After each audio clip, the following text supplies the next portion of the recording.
Olá, bom dia a todos, sejam bem-vindos. Meu nome é Natália Cuminali, eu sou jornalista especializada em saúde e é um prazer estar aqui com vocês hoje no segundo Fórum de Políticas Públicas em Saúde na Infância da Fundação José Luiz Egídio Setúbal. A Fundação atua em iniciativas sociais dedicadas à melhoria da qualidade de vida na infância, na pesquisa e ensino de conhecimento científico com foco em saúde infantil e na assistência médica infanto-juvenil.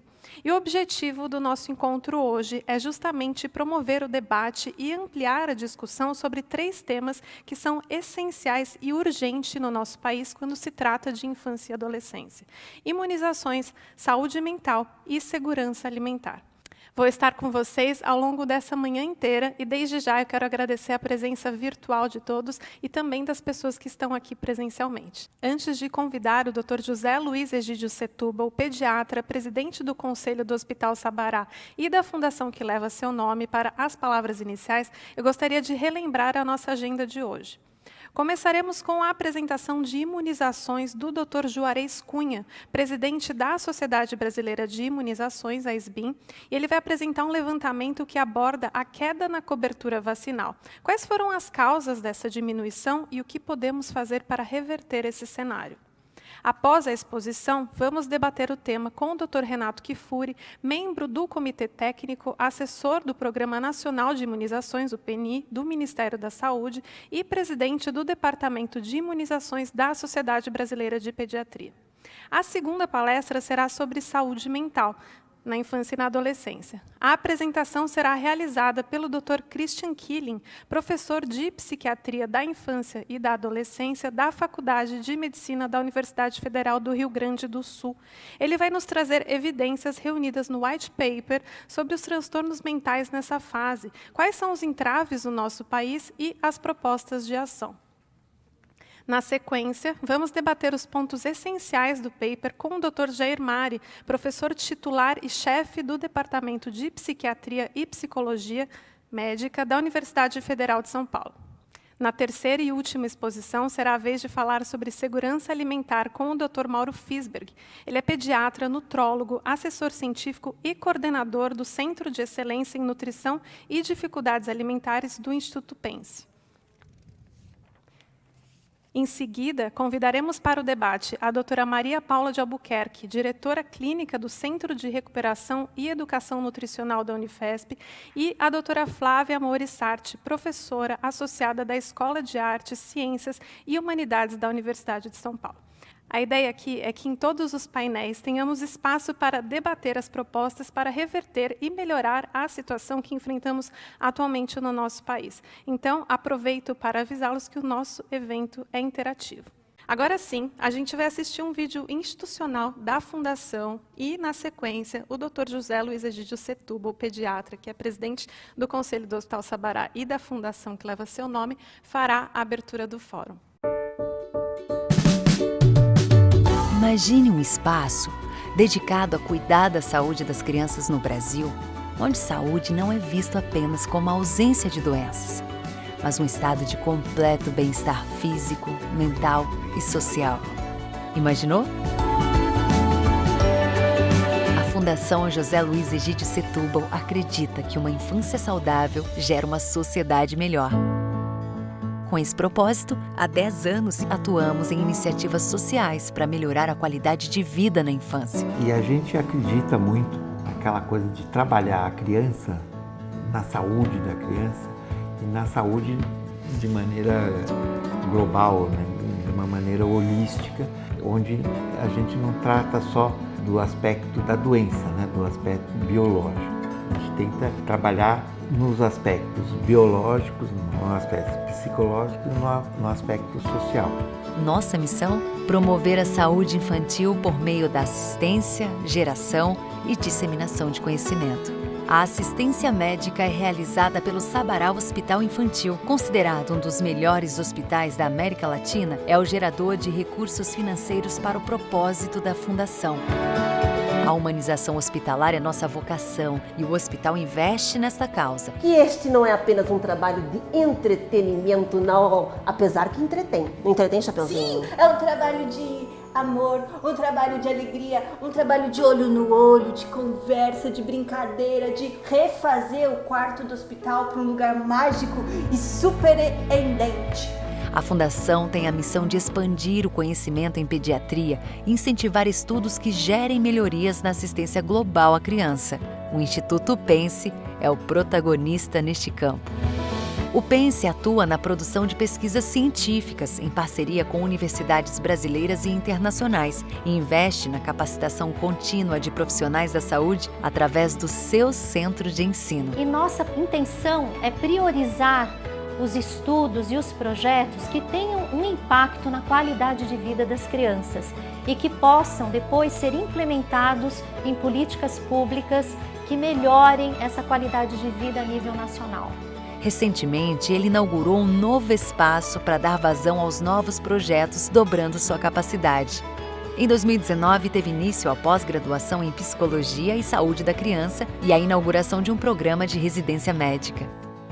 A plataforma de educação à distância do Pense cumpre um papel importante como ferramenta para aprendizagem e troca para regiões distantes do Brasil, atingindo milhares de alunos.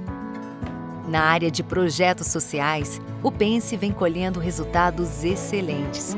O projeto de triagem neonatal criou uma tecnologia que salva vidas, onde é possível chegar ao diagnóstico de dezenas de crianças portadoras de síndromes associadas a problemas de imunidade.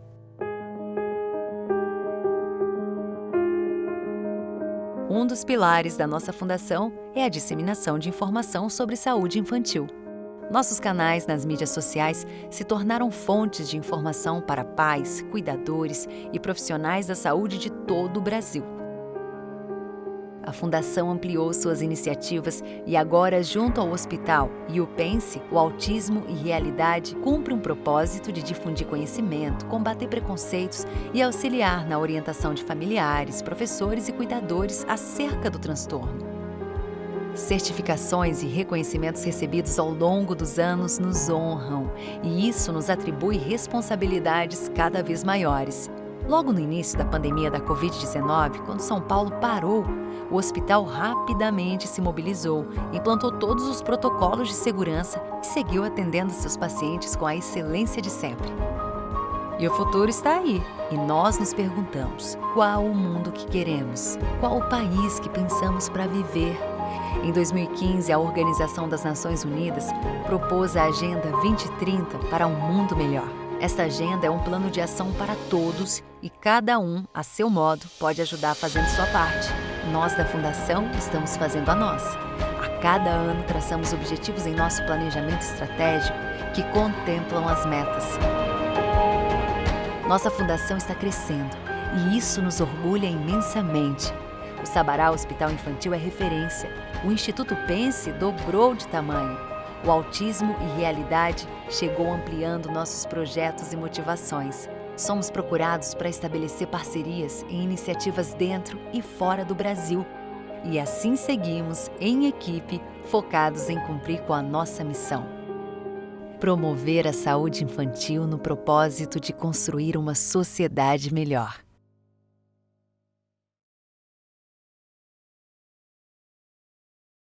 Agora sim, eu vou convidar o Dr. José Luiz para dar as palavras iniciais e fazer a abertura oficial do evento. Muito bom dia, doutor, tudo bem? Bom dia, Natália. Bom dia a todos, bom dia a todas. E vamos lá. Temos uma bela manhã e eu queria começar com essa frase aqui. As crianças me mostraram em seus sonhos cheios de alegria o divino de cada um.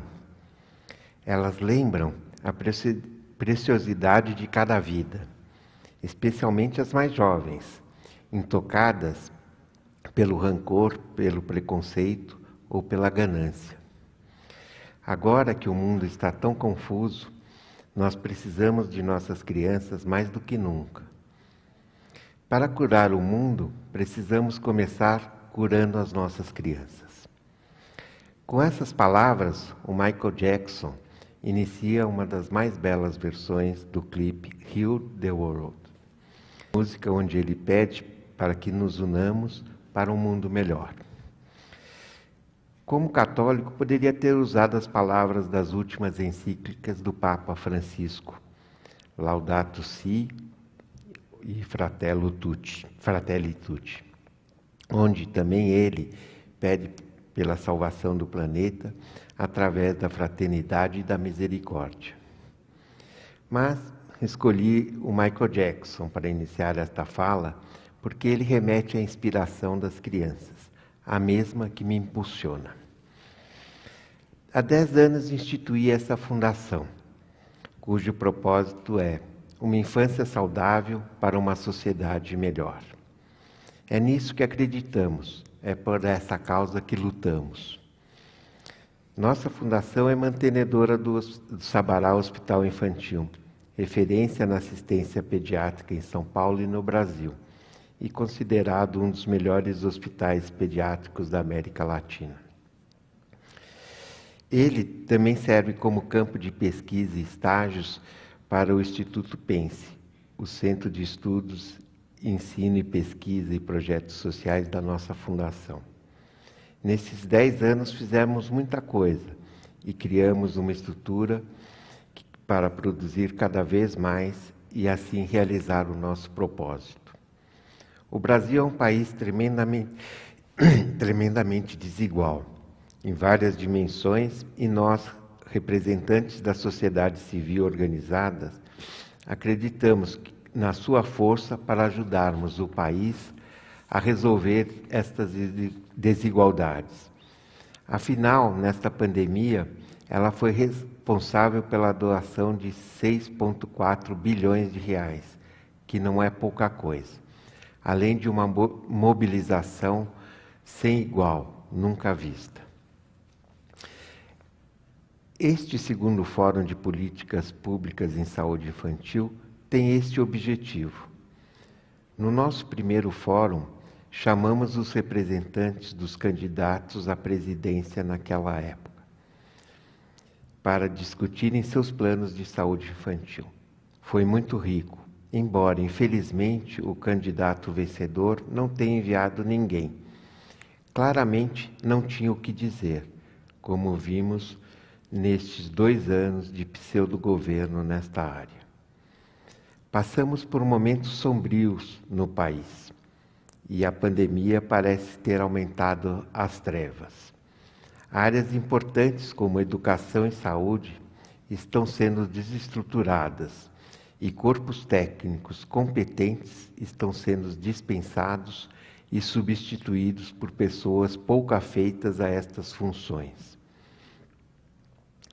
Devemos temer pelo futuro de nossas crianças e adolescentes, e por consequência do nosso país. Enquanto isso acontece, nossas lideranças dos 3 poderes e dos mais diversos partidos brigam e brincam sem se importar com o futuro de nossa nação, pensando mais uma vez de forma egoística no seu projeto de poder. Mas nós estamos aqui reunidos para, do nosso jeito e na medida que nos cabe, ajudar o Brasil.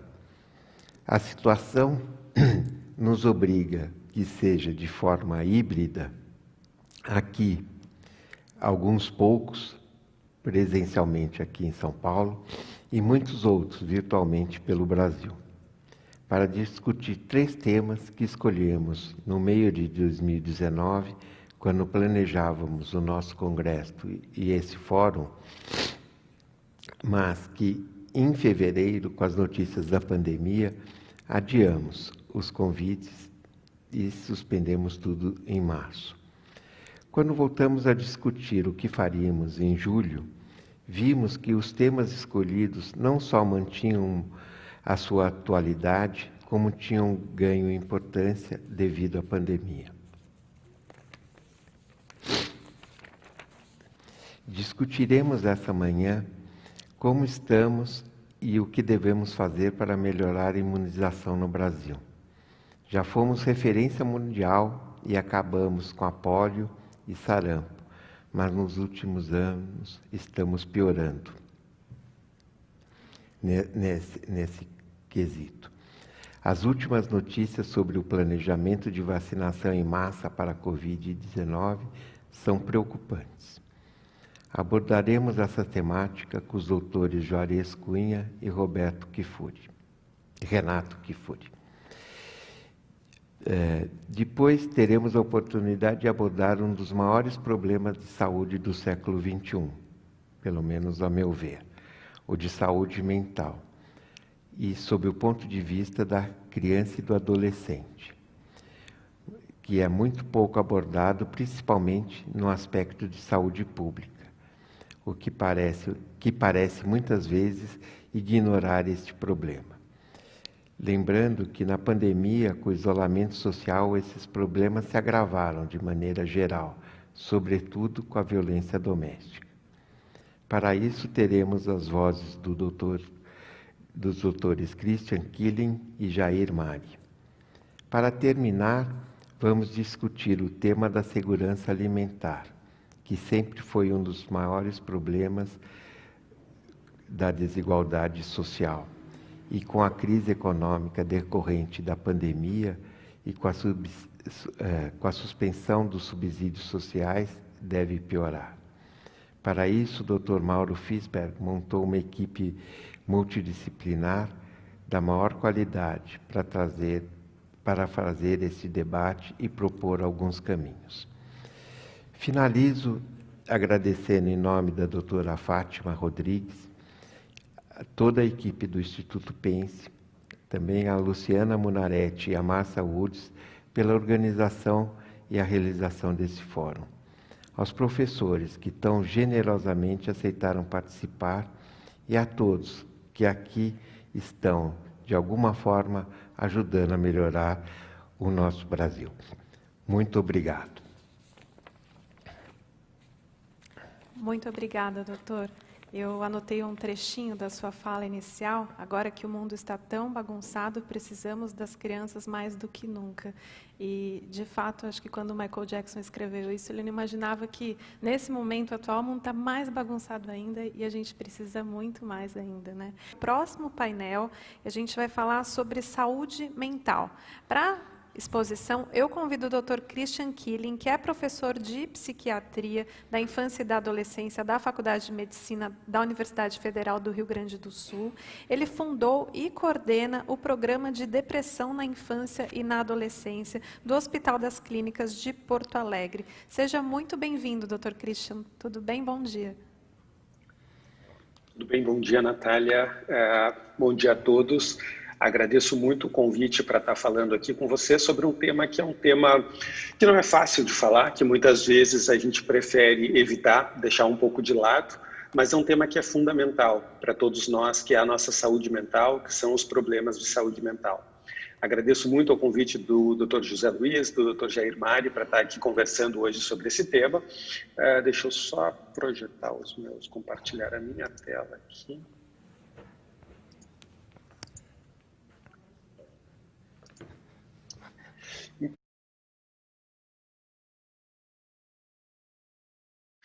Algumas evidências para a ação.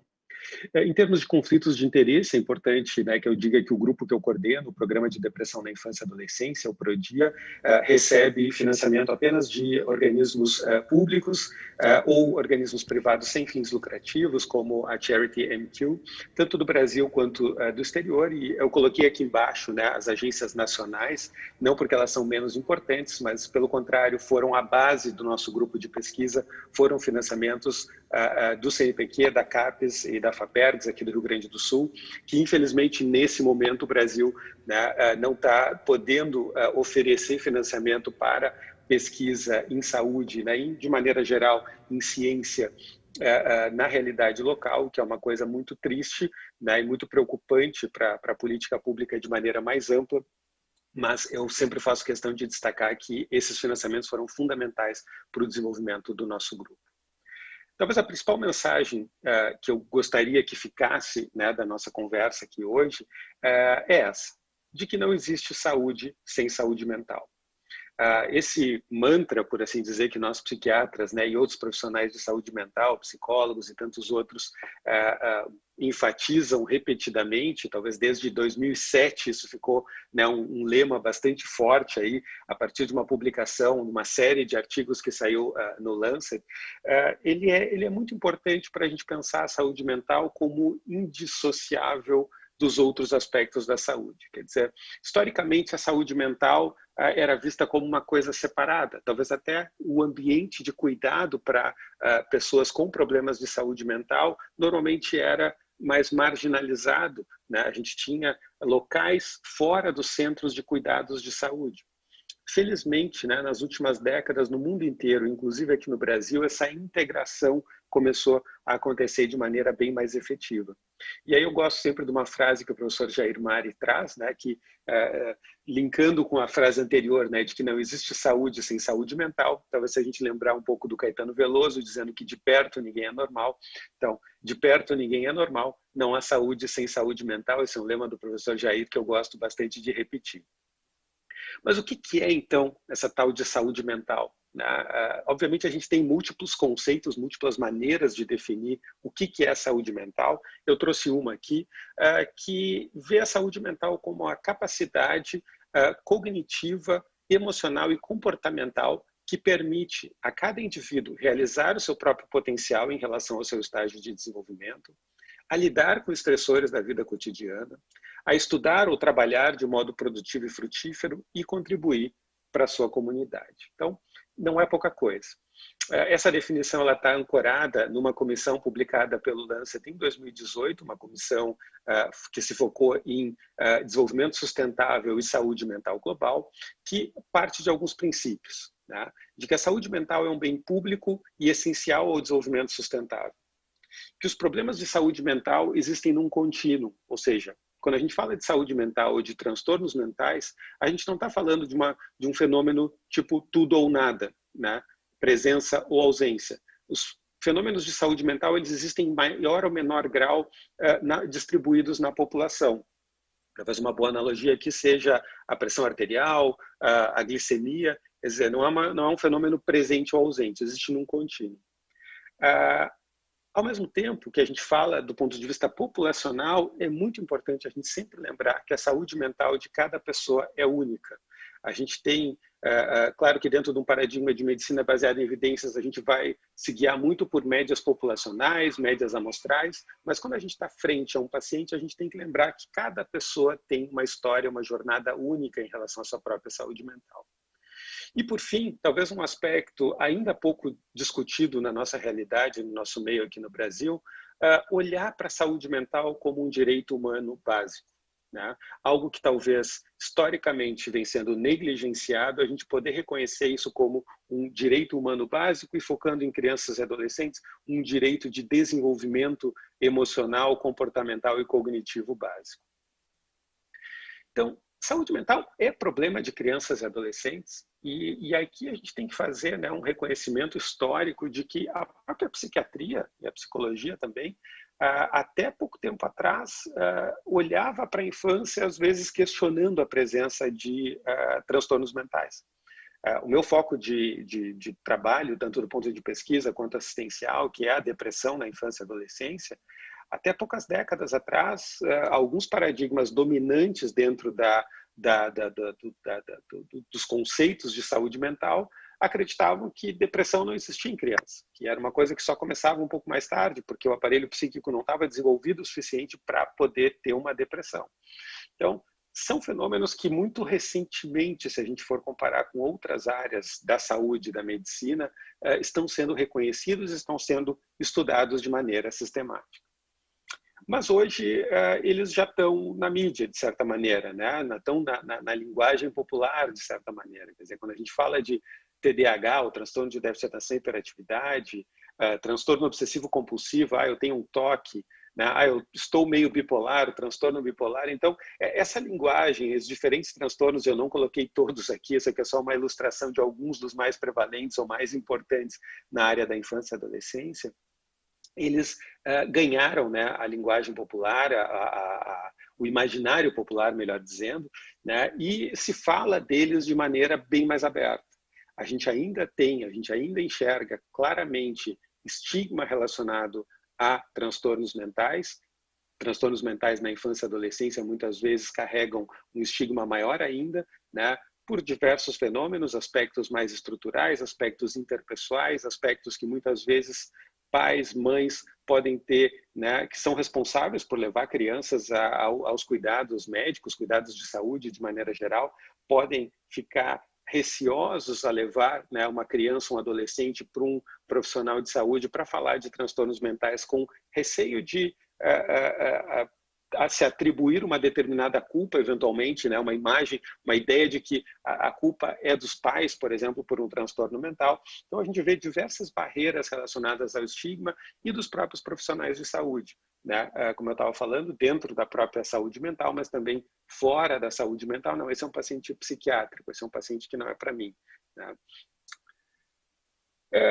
Talvez a gente não possa ter essa abordagem. Os dados de saúde pública, né, de epidemiologia, nos mostram claramente que os transtornos mentais começam precocemente na vida dos indivíduos. Esses aqui, à esquerda aqui, a gente tem dados, né, do National Comorbidity Survey, que é o maior estudo, são mais de 10 mil adolescentes, a amostra representativa dos Estados Unidos, mostrando aqui que já antes dos 10 anos de idade, a prevalência de transtornos de ansiedade, transtornos comportamentais, já é bastante alta. Ela vai aumentando depois para transtornos de humor, uso de substâncias. Aqui, na figura da direita, a gente vê, né, a idade de início dos transtornos mentais, né? Aqui, boa parte dos casos, dos primeiros episódios dos transtornos mentais, começa nas primeiras 2 décadas de vida. Isso levou muitos autores a falarem, inclusive, né, que os transtornos mentais são as doenças crônicas dos jovens. Se a gente for pegar aqui e ver o impacto das diferentes doenças, de acordo com a faixa etária, aqui para sexo masculino e sexo feminino, em colunas, né, em linhas alternadas, melhor dizendo, a gente vê as primeiras 2 linhas são para transtornos neuropsiquiátricos, depois para neoplasias e as últimas 2 para a doença cardiovascular. E a gente vê aqui nessas faixas, nessas primeiras 4 cores, amarelo até vermelho, a gente vê que quase 1/4, né, do impacto das doenças mentais acontece, né, até os 20 anos de idade, na comparação com outras doenças, câncer e doença cardiovascular. Então, isso é uma maneira da gente poder entender o impacto das diferentes doenças e o quanto os transtornos mentais têm de repercussão na infância e adolescência. Talvez a melhor maneira, talvez o melhor método, né, o melhor estudo que buscou quantificar isso é o estudo Global Burden of Disease, que é uma iniciativa do Institute for Health Metrics and Evaluation, uma organização ligada à Universidade de Chicago, e que tem periodicamente, agora quase anualmente, divulgado os dados, né, numa publicação, geralmente no Lancet, esse aqui de outubro de 2020, trazendo os dados de 2019, que são os dados mais recentes que a gente tem em relação ao GBD. Um conceito importante que o GBD utiliza, né, é o conceito de DALYs, que são o Disability Adjusted Life Years. O que são esses DALYs? São anos de vida ajustados para a incapacidade. Historicamente, a gente olha para uma doença e vê a magnitude, o impacto dessa doença a partir da mortalidade. Quer dizer, a gente tem mais de 170 mil óbitos por coronavírus no Brasil desde o início da pandemia. É uma doença importante, o Covid-19 é uma doença importante. Agora, a gente sabe que muitas doenças têm impacto não só na mortalidade, mas tem na morbidade também. Então, o que essa estatística dos DALYs faz?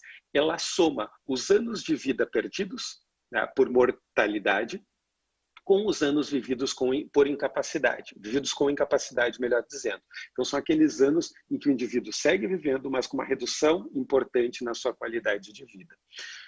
Somando essas duas estatísticas, se chega aos DALYs, que é uma maneira da gente agregar aspectos de morbidade e de mortalidade numa estatística única. Eu levantei aqui alguns dados do GBD especificamente para o Brasil, são dados de 2019, então são os dados mais recentes que a gente tem no momento para as estimativas de impacto das diferentes doenças. Se a gente pegar, né, logo ali nos primeiros anos de vida, aqui 1 a 4 anos, né, a gente vê que os transtornos mentais estão timidamente aqui no canto dessa figura, né, respondendo por pouco mais de 1% dos DELs, né, dos impactos da carga de doença. A gente não tem uma tradução boa para burden of disease, a gente geralmente acaba traduzindo como carga de doença. Então, seria um pouco mais de 1% da carga de doença nessa faixa etária. A gente tem aqui todas as outras causas, né, de doenças aqui, desde doenças infecciosas, né, acidentes, enfim, uma série de outras questões, timidamente ali os transtornos mentais. Quando a gente sobe, avança um pouco no ciclo vital, 5 a 9 anos, a gente já vê que os transtornos mentais tem ali 8%, né, dos DELs nessa faixa etária. Se a gente sobe um pouco mais, de 10 a 14 anos, a gente chega a quase 19%, né, de carga de doença associada com transtornos mentais aqui na nossa realidade brasileira. E se a gente vai um pouquinho mais na frente, na adolescência, a gente vê que esse número ele cai um pouquinho aqui para 14,8, mas os intervalos de incerteza, que são a estatística que o GBD usa como intervalos de confiança, por assim dizer, eles se sobrepõem, eles não são estatisticamente diferentes.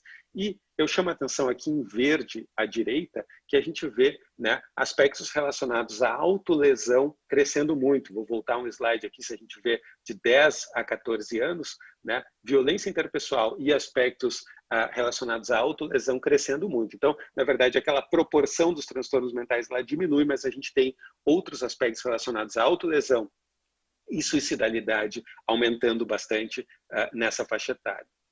Se a gente for olhar o panorama brasileiro por estados especificamente, a gente vê que os aspectos são mais ou menos homogêneos aqui. Então, a gente vê de 5 a 9 anos os transtornos mentais aqui como sendo a terceira causa, né, em termos de carga de doença. Quando a gente sobe para 10 a 14, vira a primeira causa, e depois de 15 a 19 desce para a segunda causa, de novo aqui, porque a gente tem como primeira causa de impacto de carga de doença na sociedade a violência interpessoal e os aspectos relacionados à autolesão. Então, vocês veem que o panorama entre os estados é bastante homogêneo aqui no Brasil. E eu chamo a atenção de novo para esse aspecto crescente dos transtornos mentais logo nas primeiras décadas de vida. Então, aqui, antes dessa área delimitada em vermelho, né, a gente tem os primeiros dias de vida, na verdade, o primeiro ano de vida, mas se a gente pegar de 1 ano até os 24, 25 anos, dentro de uma concepção mais abrangente de adolescência, mais contemporânea de adolescência, a gente vê que claramente é aqui que acontece a incidência de transtornos mentais. Em casos novos de transtornos mentais, justamente nessa faixa etária que a gente tem eles ocorrendo.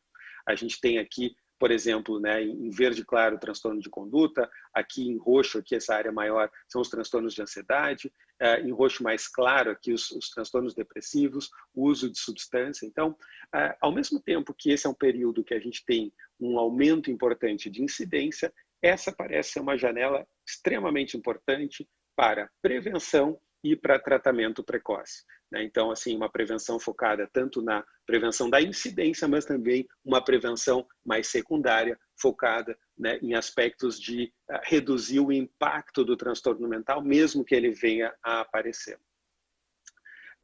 Como é que o Brasil tem se posicionado nas últimas décadas? Então, aqui pegando 1990, são quase 30 anos aqui, desde o primeiro estudo do GBD até o mais recente, né, 2019. A gente vê aqui que de 5 a 9 anos, e aqui eu vou especificar os transtornos que estão se destacando mais, um nível um pouquinho mais aprofundado de análise do GBD, a gente vê de 5 a 9 anos de idade, né, os transtornos de ansiedade, transtorno de conduta e a depressão começando a aparecer lá na 20ª posição. Esse é um ranking, né, das principais causas, né, de carga de doença no Brasil. Já de 10 a 14 anos, a gente tem lá em cima já a ansiedade, transtornos depressivos e transtorno de conduta. E por fim, aqui de 15 a 19 anos, depressão e ansiedade seguem lá em cima, né, com na 7ª posição ali a questão da autolesão, da suicidalidade e do comportamento autolesivo, né, o transtorno bipolar surgindo já nessa faixa etária, depois ali embaixo, transtorno por uso de substâncias e transtorno de conduta. Como é que será que essa evolução tem evoluído, então? Como é que isso tem evoluído nas últimas décadas, né?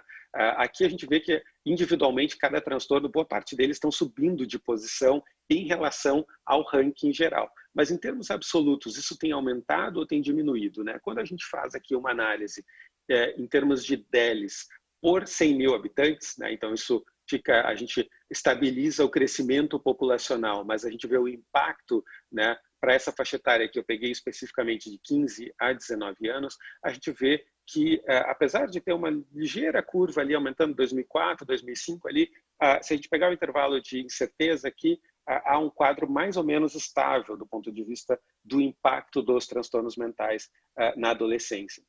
Se a gente for focar especificamente na mortalidade, então antes eu estava falando de morbimortalidade, mas se a gente focar especificamente na mortalidade, o suicídio é a terceira causa de morte, né, na faixa etária dos 15 a 19 anos no Brasil, perdendo apenas para acidentes de trânsito e violência interpessoal. Eu chamo a atenção que a quarta causa é afogamento, e a gente sabe que existem questões relacionadas a registro de óbito que muitas vezes podem tornar as coisas um pouco mais nebulosas, mas o suicídio está na frente, né, em termos de causa de morte de infecções respiratórias, neoplasias, leucemia, enfim, uma série de outras questões que são bastante relevantes também do ponto de vista de saúde, mas o suicídio é um tema sempre muito difícil da gente abordar. E também, pegando uma análise longitudinal aqui nas últimas 3 décadas, né, a gente vê que o quadro ficou mais ou menos estável, com um pequeno aumento ali em torno de 2015, 2016, mas na média uma certa estabilidade. O que, por um lado, né, em tempos de pandemia, a gente vê uma curva estável, às vezes pode nos deixar até um pouco satisfeitos, mas não parece que essa seja uma postura adequada, né? Se a gente for pegar e comparar com outras áreas da medicina, né, outras áreas do campo da saúde, a gente vê que, por exemplo, leucemia, que era uma doença que tinha uma mortalidade bastante alta, a gente conseguiu, né, a gente como civilização, conseguimos diminuir bastante a mortalidade da leucemia nas últimas décadas. Pegar doença mais de adulto, né, infarto agudo do miocárdio, também com estratégias de prevenção, do ponto de vista de atividade física, nutrição, a gente conseguiu reduzir bastante a mortalidade. HIV/AIDS é considerado por muitos uma doença crônica hoje em dia. Mesmo AVC, o acidente vascular cerebral, hoje chegando a tempo num hospital, a gente tem estratégias preventivas. Se a gente vai olhar para os aspectos, um desfecho duro aqui em saúde mental, que é a mortalidade por suicídio, a gente não tem redução nas últimas décadas, né? E não só isso, em alguns lugares do mundo a gente tem inclusive aumento. Felizmente isso não é observado exatamente no Brasil, mas a gente tem aumento, né, das taxas dos índices de suicídio. Então, a gente, na minha visão, não deve estar satisfeito, né, com uma estabilidade do quadro. E aí a gente tem que pensar estratégias de avanço, por onde a gente pode ir mais além. Eu vou trazer 3 tópicos aqui que eu acho que são fundamentais. O primeiro deles tem a ver com a implementação. Depois eu vou falar um pouco sobre prevenção e, por fim, falar sobre pesquisa e inovação. Muitas vezes, né, a gente precisa descobrir coisas novas, mas em outras vezes a gente precisa simplesmente implementar aquilo que a gente já sabe. A gente aprendeu muito ao longo das últimas décadas sobre transtornos mentais na infância e adolescência, mas infelizmente aquilo que se sabe não chegou na ponta, não chegou em todos os lugares do planeta, em todos os lugares do Brasil de maneira igual. Tá? Então, se a gente puder implementar de maneira mais eficaz, talvez a gente tenha bastante sucesso. E existem ferramentas para isso. Ferramentas que muitas vezes não são conhecidas da maior parte dos profissionais de saúde, mas que estão disponíveis. Por exemplo, o MHGAP, que é o Mental Health Gap Action Program da OMS, da Organização Mundial da Saúde, é um guia extremamente útil, extremamente simples de ser utilizado em ambientes não especializados para lidar com transtornos mentais, neurológicos e por uso de substâncias. Ele cobre todas as áreas, né, de saúde mental, mas tem algumas páginas dedicadas especificamente para a saúde mental de crianças e adolescentes, com aspectos bastante simples e direcionados sobre avaliação e manejo, né, focando em transtornos do desenvolvimento, transtornos comportamentais, transtornos emocionais, de acordo com as diferentes faixas etárias. Um passo a passo com fluxogramas de como se portar em diferentes situações, por exemplo, aqui dicas, por exemplo, de como lidar com uma consulta com um adolescente, em que a gente deve valorizar e enfatizar muito a voz do adolescente, a privacidade do adolescente, a capacidade de ação do próprio adolescente. Então, são guias extremamente simples, né, com estratégias bastante simplificadas. A ideia aqui não é manualizar e padronizar todo o cuidado em saúde mental. Como eu disse, cada experiência, cada jornada de cada indivíduo ela é única, mas a gente tem diretrizes bastante sólidas, bastante bem estabelecidas, que podem ser utilizadas, infelizmente não são utilizadas. E aí a gente tem que pensar não só no que funciona, eu coloquei aqui a imagem, ficou um pouco pixelada, mas é a imagem de um livro bastante importante na área de saúde mental na infância e adolescência, que sumariza muito das evidências científicas na nossa área, né, o que funciona para quem, né, o livro coordenado pelo Peter Fonig, mas What Works for Whom, eu acrescentaria aqui e onde, and where, onde funciona. Então, a gente tem que pensar no sistema de saúde, na rede de atenção psicossocial, que hoje está nos nossos diferentes jornais aí sendo questionada se devemos manter, devemos mudar, como devemos mudar, como é que a gente vai articular os diferentes níveis de atenção, desde a atenção primária, ambulatórios especializados, centros de atenção psicossocial, hospitais gerais, hospitais psiquiátricos, né? Como é que a gente vai organizar toda essa rede? Tem um exemplo que eu não vou entrar em detalhes, mas eu gostaria de enfatizar aqui, liderado por um colega meu de departamento, o professor Giovanni Salum, aqui em Porto Alegre, em que se delineou toda uma matriz de agravos em que a gente tem para os diversos transtornos mentais critérios para encaminhar o paciente e a sua família para os diferentes níveis, levando em consideração a fase do tratamento, se, por exemplo, é um episódio agudo ou é uma prevenção de novo episódio, se é uma questão de estabilidade ou de agudização, se as questões relacionadas a acesso, então, por exemplo, um paciente que não consegue acessar um ambulatório especializado, ele poderia ter indicação de ficar na atenção primária. Então, todas essas questões têm que ser levadas em consideração na hora de organizar o sistema de saúde. Existem estratégias inovadoras, eu tive a oportunidade ano passado de conhecer na Austrália, que a meu ver é o país mais inovador na parte de saúde mental de jovens no planeta, né? Um dispositivo chamado Headspace, já são mais de 100 Headspaces espalhados por toda a Austrália, que são locais em que, numa abordagem de atenção primária, numa abordagem de porta aberta, em que qualquer jovem pode entrar, simplesmente se cadastrar e ser atendido e agendar um atendimento, o foco, né, com a participação do jovem e da família e de amigos, o foco em 4 pilares, né? Claro que saúde mental é um foco central, é um aspecto central, mas a saúde física e sexual também é importante, aspectos vocacionais e de educação, de encaminhamento para o mercado de trabalho também são importantes, e álcool e drogas. Aqui é importante lembrar, e lá conhecendo o Headspace, né, não é um lugar de psiquiatra. Boa parte dos Headspace não tem psiquiatra. O psiquiatra às vezes passa uma vez por semana para fazer uma consultoria. É um ambiente de cuidados de atenção primária, né, em que muitas vezes vai ser um médico de família e comunidade, vai ser um generalista que vai estar ali oferecendo cuidados para o jovem num primeiro nível, né, com um ambiente bastante friendly, bastante amigável. Muitas vezes na entrada do Headspace vai ter uma mesa de ping-pong, vai ter um videogame e não necessariamente um ambiente já medicalizado de base. E é um ambiente que também foca muito no primeiro episódio, né? No início dos transtornos mentais, numa perspectiva, como eu estava dizendo, de prevenção, né? A gente tem, né, o ditado, né, que mais vale prevenir do que remediar. E essa talvez seja um aspecto importante que a gente tem que levar em consideração. Então, a gente tem fatores de risco e proteção ao longo de todo o ciclo vital que a gente pode agir, né? E dentro da saúde mental, a gente vê muito, né, os aspectos de prevenção dentro de um paradigma de prevenções que a gente chama de universais. Por exemplo, eu vou numa escola e faço um programa de prevenção para todo mundo naquela escola. Prevenções seletivas, que eu pego indivíduos que têm fatores de risco para um transtorno mental e faço direcionada para eles, ou indicadas, que são indivíduos que têm sintomas subsindrômicos. Por exemplo, a pessoa que tem 2, 3 sintomas de depressão, precisa de 5 para fazer o diagnóstico, mas ele já está em alto risco para desenvolver aquele transtorno mental. Para a gente poder avançar tanto em implementação quanto em prevenção, a gente vai ter que investir mais em pesquisa, a gente vai ter que entender mais sobre transtornos mentais. Tá?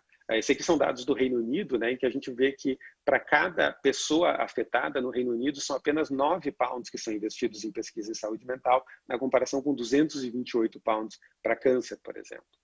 Esse relatório saiu, né, da Aliança de Funders em Saúde Mental, saiu agora há poucos dias atrás, né, e a gente vê o mundo aqui agrupado em diferentes regiões, mas eu chamo a atenção aqui que a gente tem Estados Unidos, Reino Unido, Canadá, Austrália e Nova Zelândia, Europa, né, em média de investimento per capita em pesquisa em saúde mental, e aqui todos os países de baixa e média renda. A gente vê no gráfico de cima, nesse mapa mundi de cima, a gente vê a origem dos recursos e aqui a destinação dos recursos. O Brasil consta no mapa da destinação dos recursos, mas infelizmente não na origem dos recursos. E isso se traduz, esse aqui foi um levantamento que nós fizemos há mais de uma década atrás, mais ou menos, se traduz, né, nas publicações científicas. A gente vê que apesar de 90% da população de crianças e adolescentes do planeta viver em países de baixa e média renda como o Brasil, apenas 10% dos conhecimentos dos artigos científicos publicados sobre transtornos mentais na infância e adolescência advêm de países de baixa e média renda. E a gente sabe que para intervenções, principalmente para intervenções psicossociais, intervenções psicoterápicas e outras, aspectos culturais são fundamentais. E a gente simplesmente transpor a evidência de um contexto para outro não necessariamente vai trazer os melhores resultados. Então a gente precisa, e aqui fica uma chamada para ação específica, poder desenvolver estudos de intervenção sobre tratamento, sobre intervenções em saúde mental na infância e adolescência no nosso meio também. Dá para fazer, né? Aqui é um exemplo, eu vou colocar um exemplo publicado no JAMA, né, há uns anos atrás, do Banco da Amizade, ou Friendship Bench, que foi desenvolvido no Zimbábue, né? O Zimbábue é um país com 13 milhões de pessoas, né, e que tem tem 11 psiquiatras, né? Menos de um psiquiatra para 1 milhão de pessoas, né? 1 em 4 pessoas no Zimbábue parecem ter pelo menos um transtorno mental comum, né? E como é que a gente vai lidar com isso? Então, às vezes a gente fica um pouco, bom, não vai ter como, não vai fechar a conta. A magnitude dos transtornos mentais, os recursos que a gente tem, não vão ser suficientes. Então, o que o Dixon Chibanda, que foi o primeiro autor, né, o idealizador do Friendship Bench, do Banco da Amizade, fez? Ele identificou na comunidade pessoas de extremo respeito e que tinham um papel importante, que são as avós. E ele criou um banco em que as avós recebem um treinamento básico em terapia cognitivo-comportamental e elas provêm cuidados de saúde mental e identificam questões que precisam ser encaminhadas, sim, para serviços mais complexos, para a comunidade de maneira mais ampla. Isso começou de maneira, né, focado mais na população adulta, mas hoje existe o Youth Friendship Bench, que é o banco da amizade para jovens, que já está testado também em diferentes contextos. Por fim, eu não queria deixar de falar, né, da Covid, da pandemia, né, dos aspectos que nós estamos vivendo nesse momento. Se fala muito da chamada quarta onda, né, que depois de todas essas ondas a gente vai ter uma onda importante de problemas de saúde mental, problemas emocionais. E se a gente for pensar, as crianças e adolescentes, paradoxalmente, são menos afetadas pela doença Covid-19, mas, do ponto de vista dessas mudanças sociais que todos nós estamos enfrentando, talvez sejam as mais impactadas, até porque estão em pleno desenvolvimento cerebral nesse momento, né? Então, estão mais vulneráveis numa perspectiva, né, de nature e nurture, né, de natureza e criação. A sua natureza, a sua janela de desenvolvimento cerebral está cada vez mais mais vulnerável, né? E eu trago aqui a ideia de que a gente escreve cada história de cada indivíduo, né? E que a natureza, ou seja, a biologia, ela não determina totalmente essa história. Eu vou trazer aqui algumas frases, né, de 2 livros, né, que eu gosto bastante. O David Copperfield, né, começa dizendo: serei eu o herói da minha própria história ou qualquer outro tomará esse lugar? É o que essas páginas vão fazer saber ao leitor. E no Apanhador do Campo de Centeio, do Salinger, né? Se querem mesmo ouvir o que aconteceu, a primeira coisa que vão querer saber é onde eu nasci, como passei a porcaria da minha infância, o que meus pais faziam antes que eu nascesse, e toda essa lenga-lenga tipo David Copperfield. Mas, para dizer a verdade, não estou com vontade de falar sobre isso. Por que eu trouxe esses dois trechos? Assim, né? Se a gente for pegar as palavras, tanto que o Dickens quanto o Salinger utilizaram, eles usaram em torno de 1000 palavras para escrever os seus livros, né? Para escrever as introduções dos seus livros. São palavras muito parecidas. Talvez tenha algumas que só o Dickens usou, outras só o Salinger usou, mas é muito mais a combinação dessas palavras que vai determinar a história, a narrativa, o impacto de cada uma dessas jornadas que a gente pode acompanhar nesses 2 livros. E aí é justamente dentro desse conceito, né, que ao longo do século XX ficou uma batalha entre natureza versus criação. É tudo biologia? Não, é tudo ambiente, que hoje a gente sabe que, na verdade, não é nature versus nurture, é nature via nurture, e que a gente tem muita oportunidade, principalmente nas primeiras décadas de vida, para interferir de maneira positiva e abrir oportunidades para as crianças se desenvolverem. Eu gosto muito dessa frase, que as crises definem gerações, né? E a gente está frente a uma crise, talvez sem precedentes, que vai definir as nossas próximas gerações. A gente sabe que em muitos lugares do Brasil as crianças não estão frequentando escolas, as crianças estão em casa, né? Os pais trabalhando, as crianças tendo que se virar um pouco sozinhas, né? E a gente sabe que essa imagem é uma imagem que talvez não represente a imensa maior parte da população brasileira, que não tem acesso muitas vezes à internet, não tem acesso às questões mais básicas. Então, lembrando que o mundo da criança, o mundo do adolescente é um mundo do simbolismo, o mundo da brincadeira, e é assim que a gente pode se comunicar. A gente precisa decidir se a gente vai simplesmente terceirizar isso para os meios digitais, e eu, como pai, né, de uma menina de 5 anos e outra de 3 anos, às vezes recorro sim a esses meios digitais, inclusive para a comunicação com demais membros da família nesse momento de distanciamento social, mas a gente tem que lembrar, né, de poder cuidar também dos cuidadores aqui, né? Então, um foco principalmente para pais, mães e outros cuidadores, naquela visão mais ampla, né, de que para promover a saúde mental das crianças e adolescentes, a gente tem que promover a saúde mental dos pais, né, dentro daquela ideia da máscara de oxigênio, que não é egoísmo a gente botar primeiro a máscara de oxigênio no cuidador e depois botar em quem está sendo cuidado, justamente para poder permitir que o cuidador esteja em condições de cuidar. Dentro dessa visão do Mark Twain, né, de que a melhor maneira da gente, né, se animar, inclusive nesse desafio todo que a gente está vivendo agora, é poder cuidar, né, é poder animar outra pessoa. Para finalizar, eu vou trazer 6 desafios e recomendações que a gente elaborou no white paper, né, que a gente enxerga como pontos centrais das políticas públicas para a saúde mental de crianças e adolescentes no Brasil.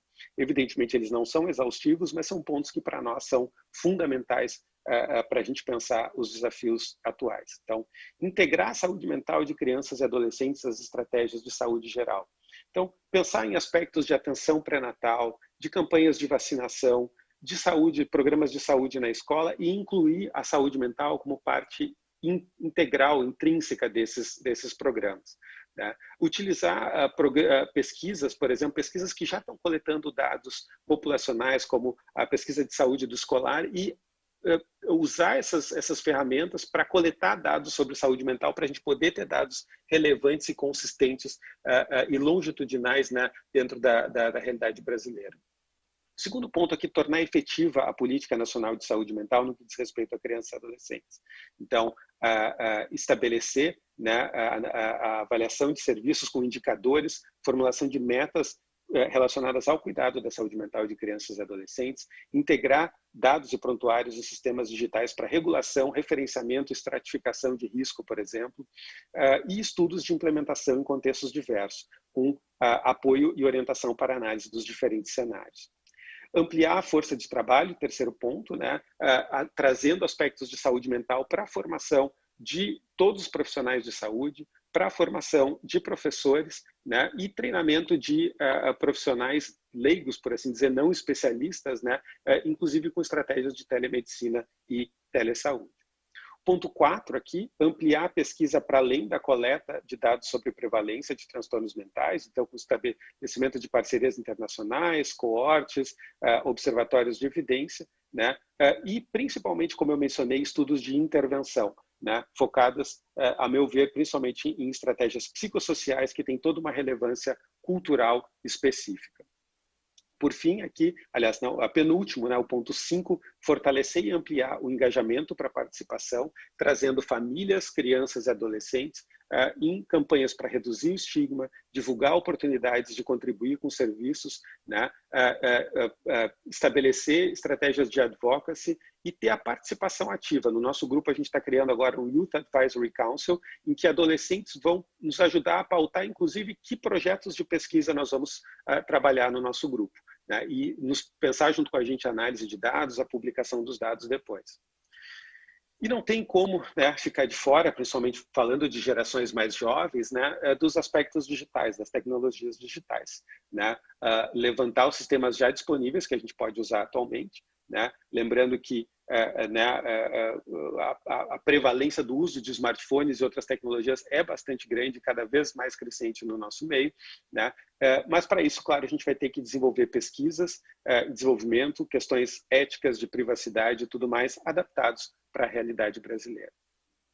Eu queria agradecer muito, né, meus colegas e alunos do PRODIA, que é o Programa de Depressão na Infância e Adolescência, aos parceiros do IDEA, que é o Identifying Depression Early in Adolescence, é um consórcio internacional que eu coordeno, e especialmente, né, a Cláudia Buchweitz, que é aluna de doutorado trabalhando com a gente, que foi né, central para a elaboração do white paper e para a apresentação que eu fiz agora. Muito obrigado pela atenção.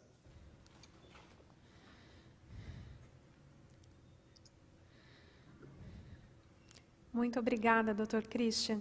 Para se juntar no nosso debate, eu convido o Dr. Jair Mari para juntar a tela aqui com a gente. Ele é professor titular e chefe do Departamento de Psiquiatria e Psicologia Médica da Universidade Federal de São Paulo. Muito bom dia, Dr. Jair. Bom dia a todos.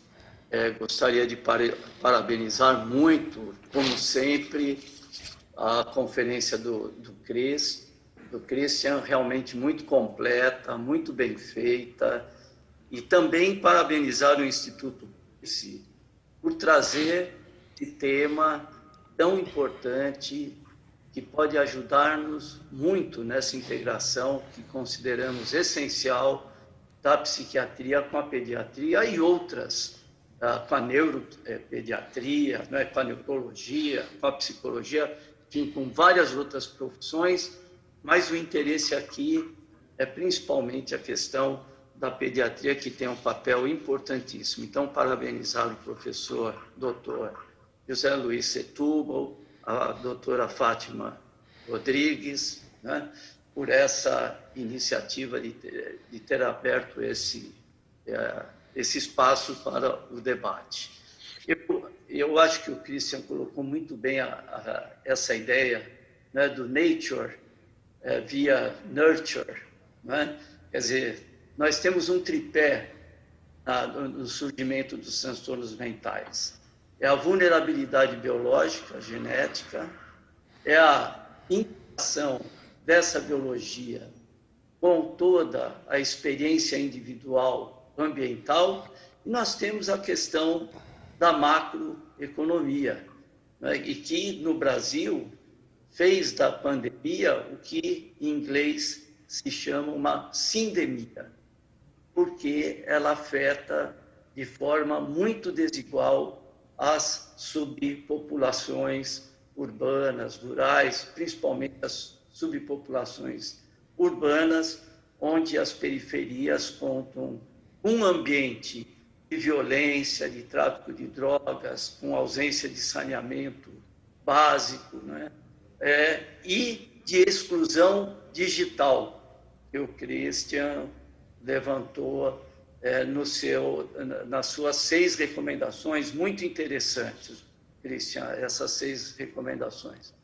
Eu gostaria eu também concordo com você, olha, nós estamos cansados de estudos de prevalência, né?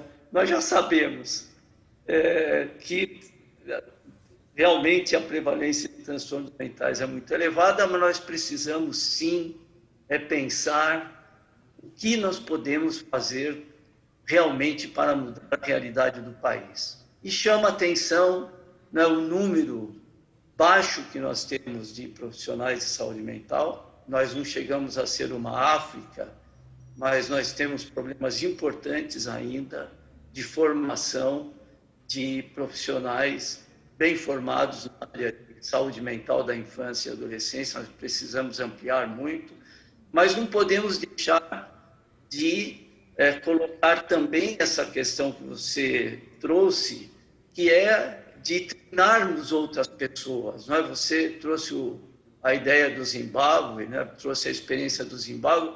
Você sabe que nós temos um projeto em Moçambique, e em Moçambique também tem 13 psiquiatras para 30 milhões de habitantes, né, com problemas graves de saúde mental, principalmente o suicídio.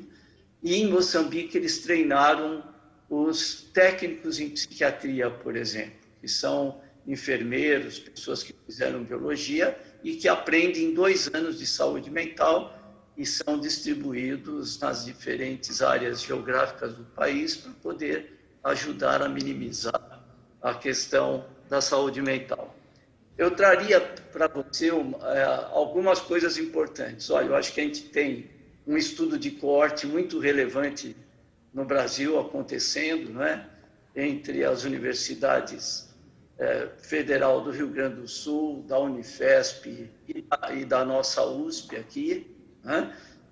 Então, é um estudo realmente que tem trazido muito conhecimento para a formação, para a compreensão das trajetórias dos transtornos mentais.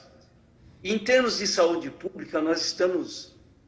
eu acho que seria interessante você incorporar isso no white paper, vou mandar para você. Nós estamos testando 2 programas de prevenção nas escolas, o Tamo Junto e o Elos. O Tamo Junto, que tem muito mais a ver, que é para a 8ª série, que é para redução, principalmente no consumo de álcool e drogas, né?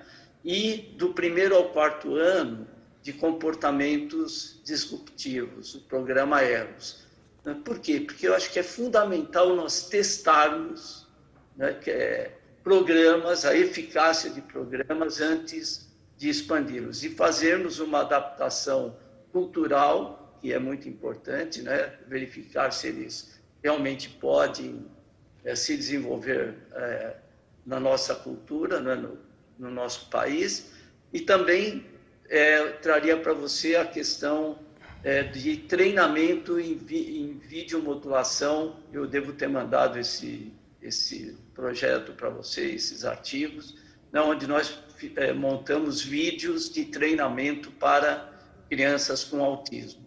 E aí os pediatras têm um papel fundamental na avaliação, principalmente no 1º ano de vida, né, de avaliar o desenvolvimento dessas crianças, e romper o estigma. Eu acho que já se foi o tempo que o pediatra falava, não, vamos dar um tempo para ver se essa criança vai se desenvolver normalmente. Acho que ninguém vai fazer um diagnóstico no 1º ano de vida, mas nós vamos observar se essa criança tem um baixo desenvolvimento de cognição social, né, de linguagem, desenvolvimento motor e um intercâmbio cada vez maior entre essas disciplinas, porque eu acho que elas poderiam ajudar muito, né, na prevenção futura dos transtornos mentais. Eu vou deixar aqui, teria muito mais para falar, mas para abrir o debate, e realmente, Christian, acho que você deu uma bela pegada aí na questão do global burden, que é para trazer para as pessoas, né, para essa audiência, o quão importantes são os transtornos mentais já desde a infância e no desenvolvimento, né, principalmente no início da adolescência. Então, nós precisamos agir para realmente reduzir o dano que esses transtornos mentais trazem na vida adulta. Vamos abrir ao debate, outras pessoas podem perguntar para o Christian também. Doutor Jair, muito obrigada por essa introdução, por abrir esse debate com essas palavras e ponderando, né, todos esses pontos essenciais. Eu quero lembrar todo mundo que está assistindo a gente online que vocês podem enviar as perguntas pelo chat. Quem está aqui presencialmente pode requisitar os microfones que estão disponíveis também para perguntar para os especialistas. E eu queria começar falando com o Dr. Christian sobre um ponto que ele colocou ali na apresentação dele, né? Crises definem gerações. E do mesmo jeito que no debate anterior a gente estava falando sobre imunização, nunca se falou tanto sobre vacina, sobre pesquisa clínica, sobre como funciona. E aí agora também se fala muito sobre saúde mental. Acho que saúde mental também está na pauta. E aí, doutor Christian, no seu white paper, e que você ponderou agora no final da sua apresentação, foram 6 desafios e recomendações, que eu vou falar aqui de forma resumida, né, só para a gente sumarizar. A integração da saúde mental com estratégias de saúde geral, tornar efetivo efetiva a Política Nacional de Saúde Mental, ampliar a força de trabalho, ampliar a pesquisa, fortalecer o engajamento e o uso de tecnologias digitais. Daí minha pergunta é a seguinte, a gente está no contexto hoje da pandemia de coronavírus, e é uma grande preocupação dos profissionais de saúde o que vai acontecer com a saúde mental das crianças, né, que estão em casa, que tem toda essa questão da volta às aulas. Considerando essas frentes de atuação, doutor Christian, que você pontuou, qual o senhor consideraria prioritária no momento atual? É difícil a gente falar de uma única frente prioritária, porque transtornos mentais, a saúde de maneira geral, ela é complexa, né? Não dá para a gente priorizar apenas um caminho. Mas a gente sabe que em políticas públicas, às vezes, a gente tem que escolher, né, por onde a gente vai começar. Eu acredito que eu sigo com a ideia de que a questão da capacitação, né, de pessoas para lidar com transtornos mentais, ela pode ser uma solução relativamente barata ou custo-efetiva, se a gente for pensar, dentro da estrutura que o Brasil já tem. Quer dizer, o Brasil tem uma estrutura de atenção primária bastante razoável, a gente tem uma rede de pediatras, né, bastante disseminada no país, pelo menos na comparação com aspectos de cuidados em saúde mental. Se a gente puder fazer esse tipo de capacitação, a gente vai poder espalhar e atingir muito mais gente. Capacitação que, claro, linkando com o ponto 6, ela tem que incluir aspectos de tecnologia. A gente sabe que muitos dos atendimentos hoje em dia precisam ser feitos de maneira à distância, né? Então, a tecnologia ela tem que entrar junto aí. Mas eu volto para o ponto aqui, a gente poder contar com a estrutura da rede de saúde, do Sistema Único de Saúde, e capacitar. E quando eu falo capacitar, não é só ir lá dar uma palestra, uma aula, enfim, precisa ter supervisão, precisa ter acompanhamento. A gente já sabe, diversos lugares do mundo que tentaram simples capacitação, esses resultados não se mantêm, a gente precisa ter o acompanhamento e a supervisão continuada. A gente poderia oferecer cuidados de saúde mental para uma população muito mais ampla, né, com os recursos mais ou menos já existentes. Excelente. A gente já tem uma pergunta da audiência, que é a seguinte: o acesso ao especialista psiquiatra infantil é um problema, tanto na rede pública como na rede privada. Quais estratégias o SUS deveria seguir para garantir acesso? E aí uma pergunta que é muito atual, né? A telemedicina pode ajudar? Doutor Jair. Eu acredito. O doutor Christian, os dois, um pode falar e o outro doutor, comenta. o Christian está preparado. Pode falar, Christian. Eu acredito que assim, a telemedicina certamente pode ajudar, principalmente num país com uma distribuição bastante, né, heterogênea de profissionais de saúde mental. A gente sabe que regiões norte, nordeste, centro-oeste tem uma carência muito grande de profissionais de psiquiatria da infância e adolescência. Se a gente tem isso na região sul e sudeste, nessas outras regiões é muito maior. Certamente podem ajudar. Mas eu acho que a gente tem aqui aspectos de estratificação, né? E aí eu trago aquele exemplo do Giovanni, aqui na Prefeitura de Porto Alegre, de estratificação de indicações. Quer dizer, nem todos os problemas de saúde mental precisam de um psiquiatra da infância e adolescência.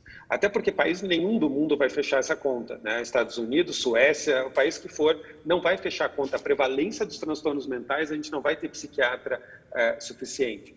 Eu diria mais do que isso, aqui uma visão bem pessoal minha, a saúde mental ela é importante demais para ficar na mão só dos psiquiatras da infância e adolescência. A gente precisa envolver mais pessoas aqui.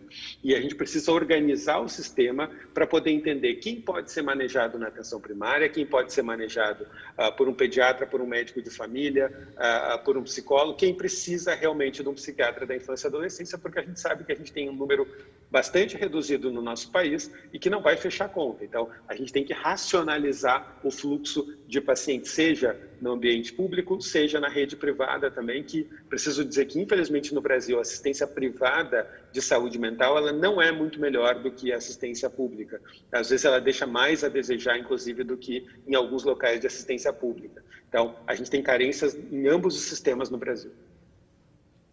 Doutor José Luiz, eu queria que o senhor comentasse um pouco a respeito disso, assim, o papel do pediatra no cuidado da saúde mental. Pensando que a gente tem falado mais de saúde mental e os pediatras estão muito ali num contato direto com as crianças, né? E agora vendo o quanto elas estão sofrendo com a questão da pandemia, é um ponto ainda a se avançar? Não, com certeza. Eu ouvindo o Christian e o Jair falando, eu fiquei pensando aqui, estava pensando aqui comigo mesmo. Porque tem todo um aspecto, né, Christian e Jair, do preconceito, né, contra a saúde mental, né? Ou contra o doente da saúde mental, ou contra a doença, né? Ou encarar a saúde mental como doença, né? Tem todo esse estigma, né? E os médicos têm muito preconceito contra isso, né? E acho que os pediatras também. Eu acho que esse é um primeiro passo a ser vencido, né?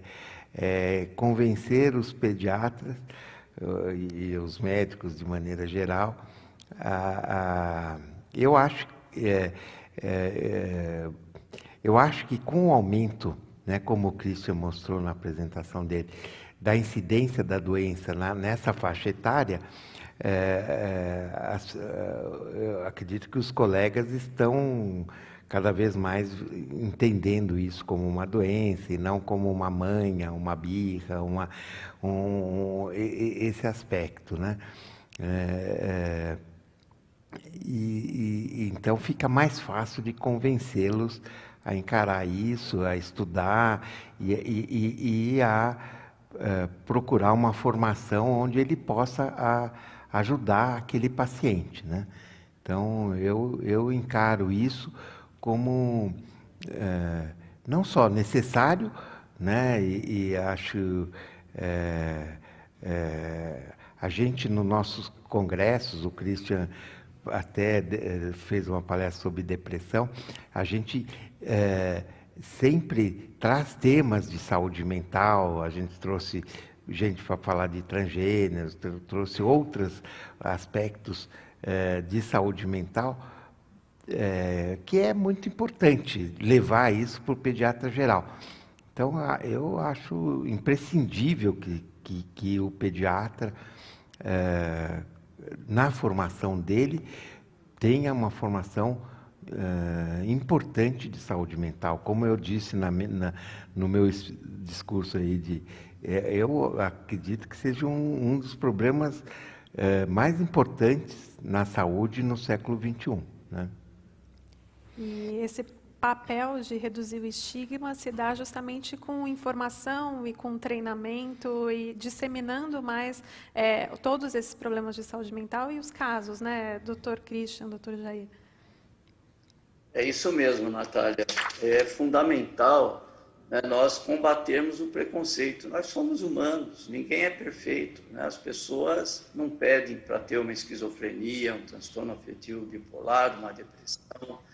Então, como sociedade, nós temos que crescer muito em termos de inclusão, não só das pessoas com sofrimento mental, mas contra o racismo, contra o problema de estigma, mesmo das crianças que têm um autismo, que têm um problema, uma síndrome de Down. Nós temos que realmente termos uma sociedade mais, crescermos como uma sociedade mais inclusiva, combatendo o preconceito, combatendo com informação, né? Mostrando empatia, compaixão, como o Juarez ali no início chamou a atenção, né? É assim que nós vamos evoluir como sociedade. Então, tem alguns programas que são muito interessantes. Esse do Headspace, que a Austrália fez, não é? Que é algo para atrair os adolescentes, não é? Que não ele fica entre o sistema de saúde e de educação, ele não é pertencente ao sistema de saúde, mas é um local onde os adolescentes vão poder falar sobre os seus problemas sexuais, emocionais, profissionais, né? Tem sido uma experiência muito interessante na Austrália. Também tem uma experiência no Canadá, que é a introdução de um currículo dentro do ensino, do ensino médio, né? Para se falar sobre transtornos alimentares, né? Sobre o problema de dependência a drogas, as questões da sexualidade, que é um problema, por exemplo, né? Já inicia uma gravidez indesejada. Então, todos esses aspectos comportamentais, incluídos da escola, incluídos dentro dos consultórios de cada um de nós, né, e das atitudes que os médicos e os profissionais de saúde têm em relação a essas outras pessoas, a forma de mostrar um relacionamento inclusivo e dar o exemplo, né, para que nós possamos, como sociedade, avançar nessas questões. E nós são graves, não é? Feminicídio, o racismo, né? E eu acho que nisso nós podemos incluir também as pessoas que têm transtorno mental. A gente recebeu uma pergunta da nossa audiência seguinte, falando sobre a vulnerabilidade e a prevalência dos transtornos mentais no adolescente, que é marcante no meio, sobretudo nas populações mais vulneráveis. Muitas vezes, a evasão escolar é uma consequência deste panorama. Daí ela pergunta, existe algum programa exitoso entre nós que pudesse ser escalado a nível populacional? Alguma ação de sensibilização aos educadores? Cristian, só com você. A gente não resta muita dúvida, né, que o trabalho junto com as escolas ele é indispensável, né? Nesse sentido, desde quando a gente está avaliando um paciente individualmente, mas até esses programas mais amplos, né, as crianças passam, pelo menos pré-pandemia, passavam boa parte do seu dia acordado nas escolas. Então, às vezes até tão importante quanto trabalhar com as famílias é poder trabalhar com as escolas. A gente tem carência, acho que o Jair trouxe alguns exemplos de programas que estão sendo estudados nesse momento, mas a gente tem carência ainda de estudos no ambiente escolar no Brasil, que a gente tem evidências mais claras. A gente fez há muitos anos atrás um programa para reduzir a evasão escolar aqui em Porto Alegre, até foi uma iniciativa da Associação Mundial de Psiquiatria, junto com a Associação Mundial de Psiquiatria da Infância e Adolescência, e que teve um resultado interessante, mas foram 2 escolas que a gente trabalhou, né, trabalhando muito com os adolescentes as vantagens, o programa das vantagens de permanecer na escola, do ponto de vista, né, até de desenvolvimento futuro deles. O trabalho com professores ele é fundamental, né, porque os professores eles estão na linha de frente, né, já que está na moda essa expressão linha de frente, né, estão na linha de frente dos cuidados de saúde mental, porque a gente sabe que é na escola muitas vezes que os problemas vão emergir, né? Um adolescente que está suicida, por exemplo, ele não vai entrar numa fila de um posto de saúde para pegar uma ficha, eventualmente, para ser atendido, né? Ele vai contar para o seu melhor amigo, para a sua melhor amiga, ou para um professor que ele confia na escola, e vai ser o ponto de acesso, ele vai partir ali da escola. Então, ao mesmo tempo que a gente sabe que a gente não deve e a gente não quer sobrecarregar os profissionais da educação que já estão sobrecarregados com diversas cargas, de diversas frentes, sistematicamente mal remunerados, a gente sabe que poder trabalhar a saúde mental na escola é essencial se a gente quiser ter uma política pública abrangente que vai pegar a boa parte das crianças e adolescentes. Lembrando, como a pergunta trouxe, né, de que talvez aqueles mais vulneráveis são aqueles que não estão na escola, né? Então, poder intervir precocemente em programas para reduzir a evasão escolar talvez seja uma das prioridades que a gente deve considerar nesse sentido, que a escola é um sistema de proteção, já é um fator de proteção. Estar na escola já é um fator de proteção, não só nutricional, muitas vezes é na escola que muitos recebem alimentação, mas de proteção da saúde mental dos indivíduos, porque a nossa saúde mental ela acontece na relação, na nossa interação com pares, interação com professores. Mas só complementando, né, o que o Cristian falou, tem programas que estão sendo escalados, que seria o programa que principalmente quem liderou foi o Rodrigo Bressan, né? Tem um programa chamado Cuca Legal, hoje Ame Sua Mente, que o Rodrigo tem liderado, é de treinar os professores a identificar precocemente transtornos mentais. Então, seleciona em cada escola 2 professores que recebem um treinamento na identificação de problemas importantes. Então, isso é um programa muito interessante que pode ajudar, né, mas para isso precisa haver uma interlocução importante entre o sistema educacional e o de saúde. Se você identifica que não tem nada o que fazer, também você tem um problema, né? Então, mas temos aí alguns programas que já estão sendo desenvolvidos e que podem ser escalonados. Doutor Jair, essa interlocução entre o sistema educacional e o sistema de saúde, ela existe na prática? Acho que hoje tem evoluído bastante, né? Tem vários eventos, né, de interlocução. Acho que os professores percebem a importância deles terem um certo conhecimento, né, do que são os transtornos mentais, porque isso vai torná-los pessoas mais capazes de lidar com situações conflitantes e possivelmente difíceis dentro da sala de aula. Vamos lá, tem mais pergunta aqui. Considerando a plasticidade cerebral nos primeiros anos de vida e a importância das creches na rotina das famílias, qual seria o papel dos cuidadores e educadores nesse segmento, identificando problemas e promovendo a inclusão? Quais são as recomendações nesse sentido? Eu queria começar com o Dr. Zé Luiz, sobre essa questão da importância do diagnóstico precoce, né? Esse momento de início de vida, essa plasticidade cerebral, a importância de ter essa identificação logo cedo. Bom, acho que a pessoa está falando de autismo, né? Isso daí. Bom, o que se sabe é que quanto mais cedo se diagnostica o autismo, né, o transtorno do espectro autista, melhor é o prognóstico, melhor é a atuação, porque você consegue, do ponto de vista de saúde pública, você consegue trabalhar essa criança com menos uso de profissionais, né? Psicólogos, TOs e outros profissionais. Então, porque você consegue prevenir, trabalhar melhor. Então, é super importante isso, né? O problema é fazer o diagnóstico precoce, né? Existem várias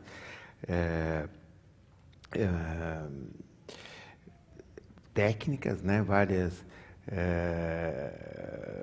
possibilidades, né? O próprio Instituto Pense que agora com a pandemia tá suspenso isso, mas é um projeto junto com o Ministério da Saúde para prevenção precoce antes de um ano ou antes de um ano e meio de detecção de autismo. Né, a própria Unifesp tem, né, projetos, a USP também, né, e é super importante por causa disso, né? Mas, como o Jair falou, né, o papel do pediatra é muito importante, o papel do professor é muito importante, quer dizer, né, ninguém hoje em dia você fica esperando para ver, né? Na suspeita você vai mandar para um profissional adequado para fazer o diagnóstico. Mas é difícil fazer um diagnóstico de autismo ou de qualquer deficiência de desenvolvimento rapidamente, né? Ter a sociedade consciente e talvez mais alerta pode ajudar talvez a acelerar esse abismo, né? Com certeza. Temos mais uma pergunta aqui que é a seguinte: outro aspecto importante que interfere na saúde mental de adolescentes é o acesso a mídias digitais, que configuram padrões de beleza e saúde nem sempre tangíveis. E também influenciam os padrões de comportamento em jovens, sobretudo em meninas. Como atuar no controle destes fatores nocivos? Por exemplo, diminuir o impacto de desencadeamento de anorexia ou depressão. E essa é uma pergunta muito atual, né? No momento que a gente vive, que as pessoas estão muito mais online, o uso de redes sociais também aumentou muito. Então, eu queria que vocês comentassem. Cristian. É um tema super importante, super atual. muito tem se pesquisado, tentado entender a direcionalidade da causalidade aqui, a direção da causalidade aqui, né? Quer dizer, a gente pode ter tanto um adolescente que usa mais redes sociais e fica mais deprimido, por exemplo, quanto, de outro lado, um adolescente que, porque está mais deprimido, acaba usando mais redes sociais. Então, é difícil da gente, com os dados que a gente tem hoje na literatura, da gente taxativamente dizer que a causalidade é para um lado ou para outro. O fato é que as mídias sociais e a tecnologia estão aí, né? E os adolescentes estão ali. A gente fez um levantamento com mais de 7 mil adolescentes aqui da cidade de Porto Alegre, 80% usam o WhatsApp toda hora, e desses 51% usam o tempo inteiro. Eles relatam que eles usam o WhatsApp o tempo inteiro, não é assim, várias vezes, 80% várias vezes ao dia e 51% o tempo inteiro, né? Então, eles estão usando. Eu não acredito que estratégias de censura, de proibição vão ser eficazes aqui. Então, dentro de uma visão de fatores, né, de balanço de fatores de risco e fatores de proteção, a gente pode sim tentar limitar um pouco os fatores de risco, mas a gente tem que investir principalmente nos fatores de proteção. Então, programas para educar essas crianças e adolescentes sobre como usar as mídias. Isso é uma novidade para todo mundo, né? Mas se a gente puder reforçar uma postura mais crítica, uma postura mais autônoma de como lidar com essas mídias, com as crianças e adolescentes, a gente pode ter um indivíduo mais consciente e resiliente na hora de enfrentar esse mundo digital que todos nós estamos tendo que enfrentar. Eu acho que a alternativa é dizer não vamos mais usar mídias, não vamos mais usar telas, ela não é muito realista. A questão é como a gente vai fazer isso e que fatores de proteção vão existir e que fatores no mundo offline vão continuar existindo, né? Porque uma das grandes preocupações que a gente tem com o mundo digital não é tanto o mundo, não é só o mundo digital, mas... Paramos de te ouvir, Dr. Christian, por algum motivo. Estão me ouvindo agora? Agora não? Sim. Tá. A conexão estava... Mas o que eu estava dizendo, então, o mundo offline ele é muito importante no sentido desses fatores de proteção para enfrentar o mundo online, o mundo digital. De novo, eu não acredito exatamente numa censura, numa proibição, que a gente vai dizer, não, a adolescente não pode acessar isso, não pode. Claro que tem que existir controles, regulações a conteúdos que estão na mídia digital, mas a estratégia principal, ao meu ver, é nos fatores de proteção do adolescente. Doutor Christian, muito obrigada. Infelizmente, o nosso tempo já acabou. Esses debates são tão bons que o tempo passa voando e quando a gente percebe, já está na hora de se despedir. Eu quero pedir para vocês se despedirem, claro, por favor, e deixarem um recado final para as pessoas que estão acompanhando a gente, tanto aqui presencialmente, quanto quem está online. Vou começar com o Dr. Jair, por favor. Olha, bom, primeiro parabenizar o Instituto Pense pela realização desse debate. Eu acho que isso é fundamental exatamente para disseminar essa problemática. Agora, complementando um pouco dessa questão digital, eu acho que nós nunca estivemos tão conectados e tão solitários, né?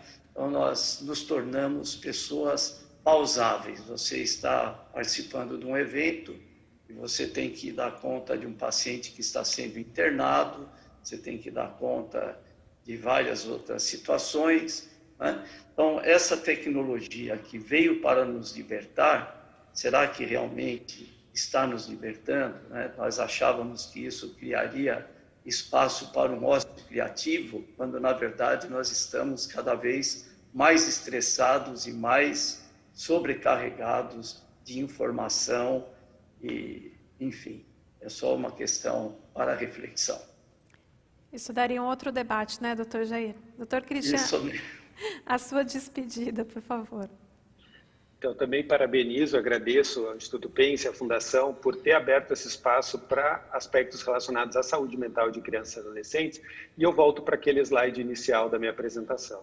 Se a gente puder sair com a ideia de que não há saúde sem saúde mental, que a saúde mental faz parte da saúde do indivíduo, é intrínseca à saúde física, influencia a saúde física, é influenciada pela saúde física, a gente, eu acho que pode avançar muito.